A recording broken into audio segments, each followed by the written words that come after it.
गाइसिलेट पंचायत समिति महाविद्यालय तरफ नुआ और नुआ ओडिशा नवीन ओडिशार सामाजिक सचेतनता कार्यक्रम 3 दिन व्यापी विभिन्न ग्राम में अनुष्ठित हो जाइछि।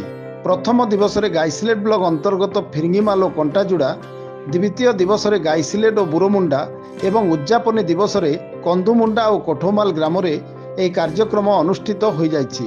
3 दिन धरी चलीथिबा यह कार्यक्रम रे महाविद्यालयर अध्यक्ष डॉक्टर जयकेतन त्रिपाठी सभापतित्व में नोडाल ऑफिसर प्राध्यापक मनोज कुमार पंडा, उमाकांत साहू छात्र छात्री मानकु नहीं प्रत्येक दिन महाविद्यालय विभिन्न ग्राम को सचेतनतामूलक प्ले कार्ड धरी शोभायात्रा करथिले।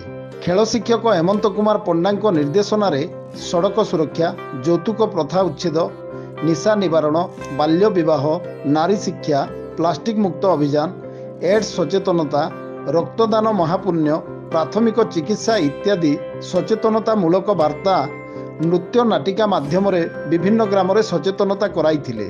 एही अवसर में गाइसिलेट पंचायत समिति महाविद्यालयर कैंपस और डाक्तरखाना को प्लास्टिक मुक्त करने सफाई कार्य अनुष्ठित होइथिला।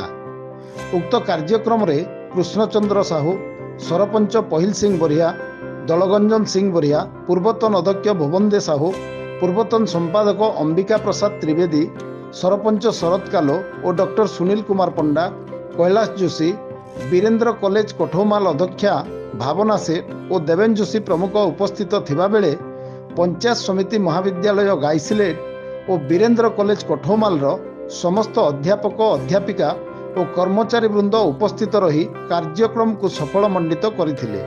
महाविद्यालय गाइसिलेट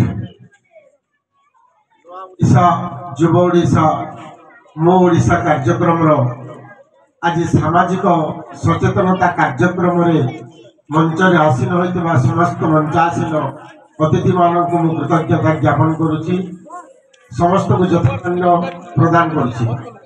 तत्सहित गाइसिलेट ग्रामर समस्त आबाल वृद्ध वनिता को यथायोग्य सम्मान प्रदान करने संगे संगे महाविद्यालय अध्यापक अध्यापिका कर्मचारी और मोर स्नेहर छात्र छात्री मानक सादर अभिनंदन ज्ञापन करुछि।